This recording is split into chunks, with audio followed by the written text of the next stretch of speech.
Hallows Eve. The 31st of October. New moon. The most complete darkness these forests can offer. We climbed to Berroscoberro at 10 at night. Kontxi and I. Two voices where there should be three. Kontxi walked with a stick the first time I had seen her use one.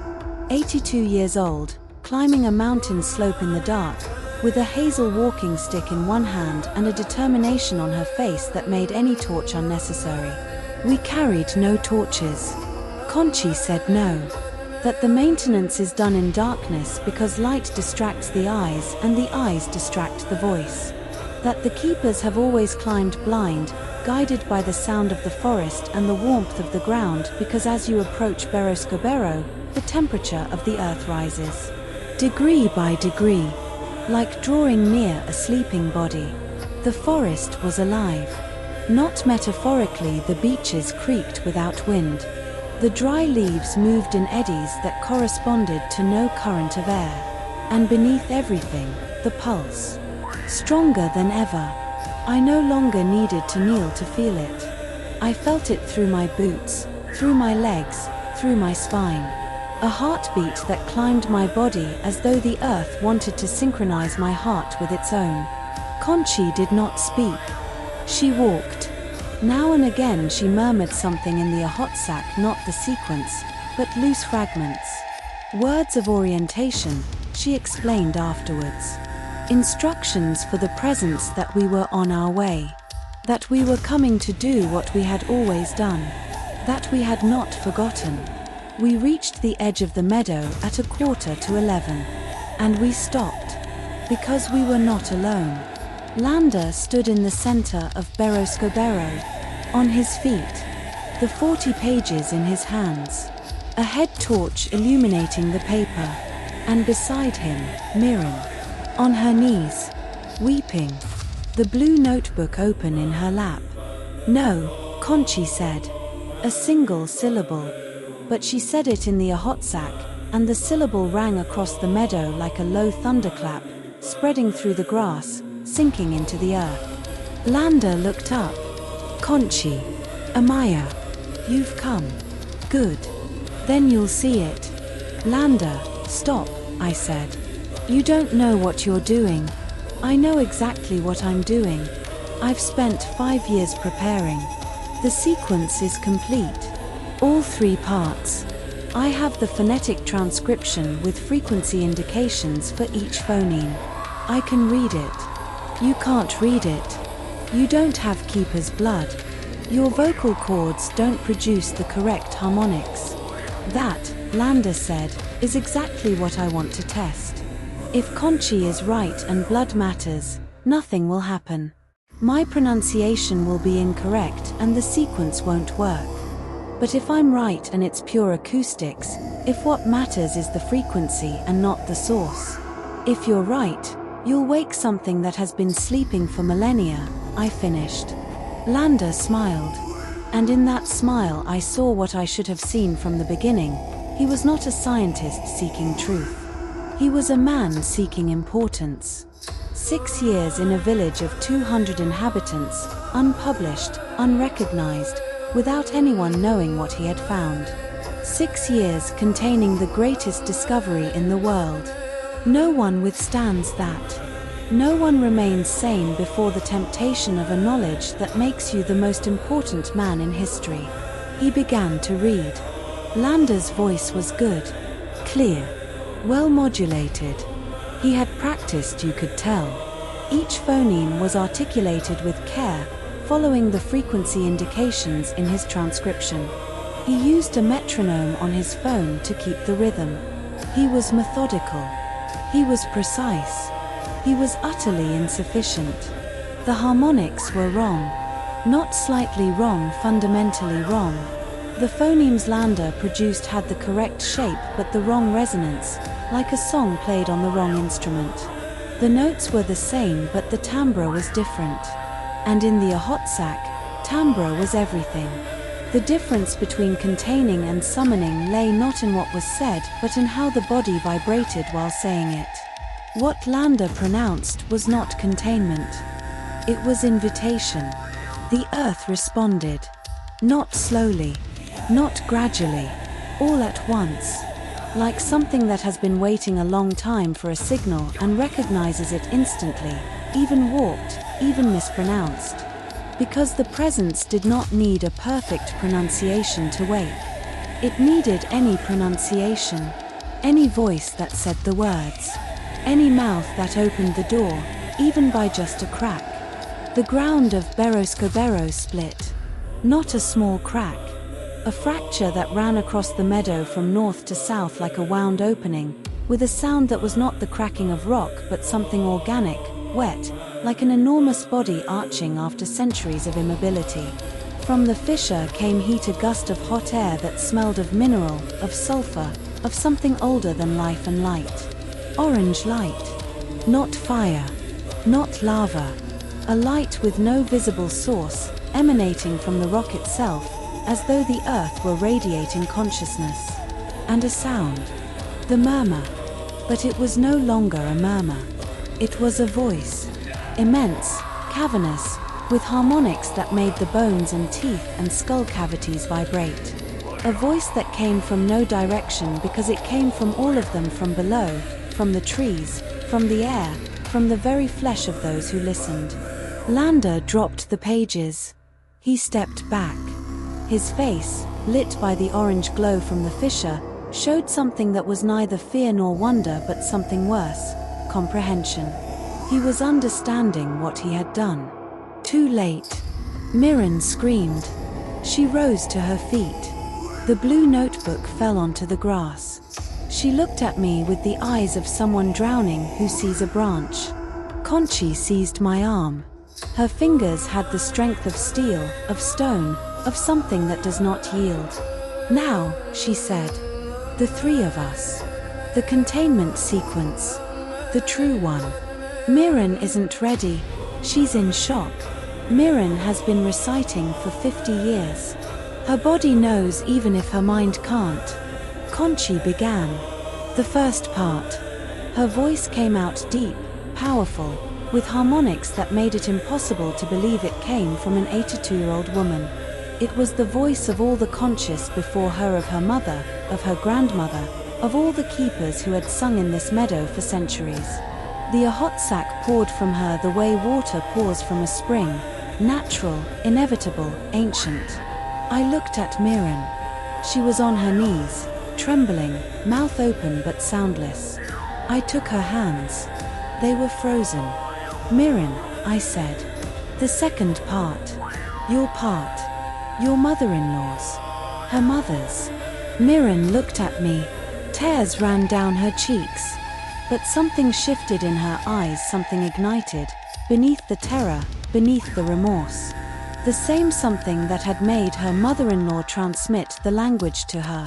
The same something that had kept her writing in the blue notebook for 20 years. Duty. Guardianship. The weight of a chain you cannot release even if you want to. Miren sang. The second part.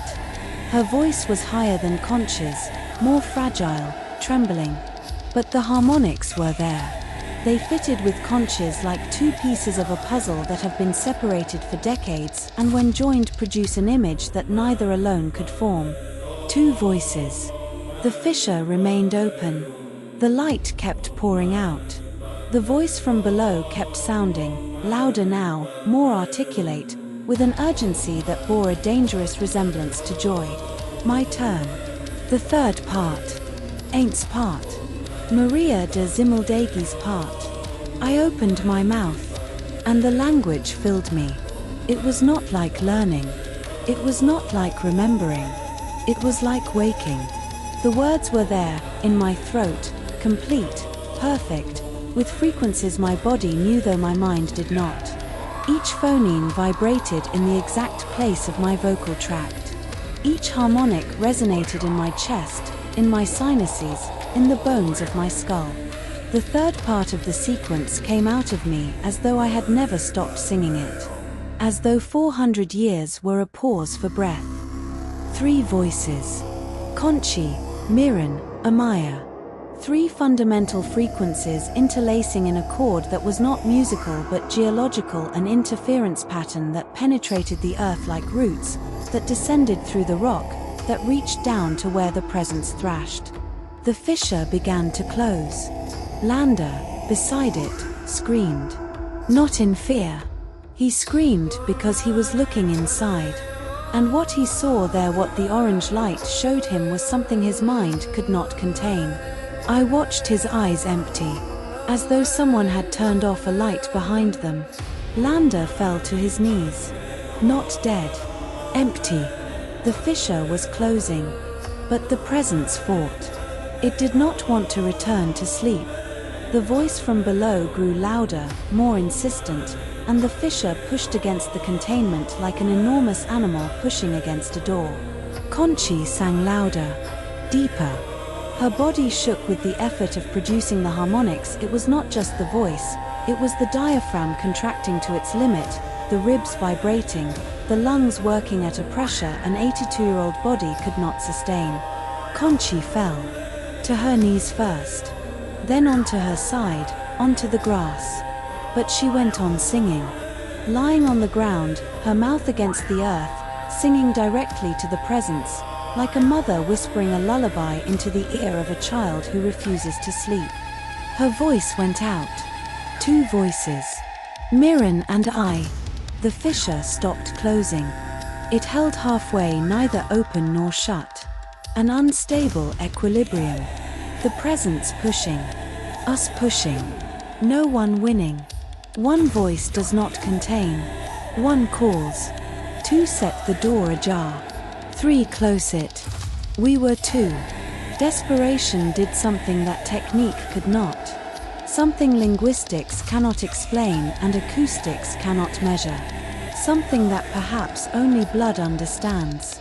I opened my mouth wider, pushed more air, searched in my throat for something I did not know. Was there something deeper than the normal harmonics, something from below the diaphragm, below the chest, from a place in the body that has no name in human anatomy but that the Ahotsak knows how to name? And I found a second voice. Not inside my head. Inside my body. A second fundamental frequency, superimposed upon the first, resonating in my chest like a second instrument. Overtone singing, linguists call it. But what I was doing was not technique. It was the voice of Maria de Ximildegui resonating through 400 years of blood. 2 voices in 1 throat. 3 frequencies from 2 mouths.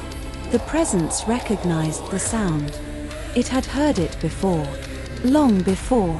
And it responded the way anything immense and inhuman responds to what it recognizes, by yielding. Not from weakness. From habit. From the deep inertia of something that has been accepting this chord for millennia as the signal that it must sleep. The fissure closed. The orange light went out. The voice from below sank, buried itself, dissolved into a murmur that grew fainter and fainter until it disappeared. Silence. A total, absolute silence, like the silence inside a stone. I fell to my knees. Miren fell beside me. We embraced. We said nothing because there was nothing to say in any language human beings had invented. Kontxi lay on the grass, on her back, her eyes open, gazing at the starless sky. Her mouth was open in a perfect O, the same O as Aints, the same shape of the final vowel of the sequence. But her expression was not one of wonder. It was one of peace. A peace so complete it seemed painted. I touched her hand. Cold. I touched her neck. Nothing. Kontxi Elizondo, keeper of Zugarramurdi, 82 years of guarding the sleep of the earth, had died singing. She had died doing what her foremothers had been doing for millennia. She had died with her mouth open and the language on her lips and the presence sinking beneath her bones. And I was on my knees beside her, with the voice of Maria de Ximildegui still vibrating in my chest, knowing that what I had just done, closing the fissure, returning the presence to sleep, had worked. But knowing also that my voice was no longer mine alone. I tried to say Kontxi's name. In Spanish. My tongue formed it. My lips shaped it. But what left my throat was not Kontxi. It was a sound of the ahotsak. A sound that meant something between thank you and rest and it is done. I tried again. Another sound of the ahotsak. And again. And again. My Spanish was gone. The language had consumed it. Every word I tried to pronounce emerged transformed, converted, metabolized by something that now lived in my vocal apparatus and was not going to return what it had taken. I looked at Miren. I opened my mouth. Nothing came out that she could understand. Miren took my face in her hands. She looked into my eyes. And she said, "Oh, Amaya." Jones found us at dawn. Coming down the path, with a torch he did not need because the sky was already lightening. He saw me first covered in dirt, in grass, in ash that I do not know where it came from, carrying his grandmother's body. I opened my mouth to explain. Nothing came out. Jones looked at his grandmother. He looked at Miren, who walked behind me like a ghost. He looked at Landa, who was still kneeling in the meadow, his eyes vacant, tracing circles in the air with his fingers. Jones took Kontxi from my arms. He held her the way one holds something sacred. He looked at me, and in his eyes I saw that he understood. Not what had happened, not the details, not the sequence, not the fissure or the light or the voice. But he understood the essential thing. That his grandmother had done what she had always done. That she had died doing it. And that the woman before him, mute, covered in earth, with the eyes of Maria de Ximildegui, was now what his grandmother had been. We descended to the village without speaking. None of us. Not even Miren, who could. The silence was all we had left. And for the first time, I understood that silence was not absence. It was guardianship.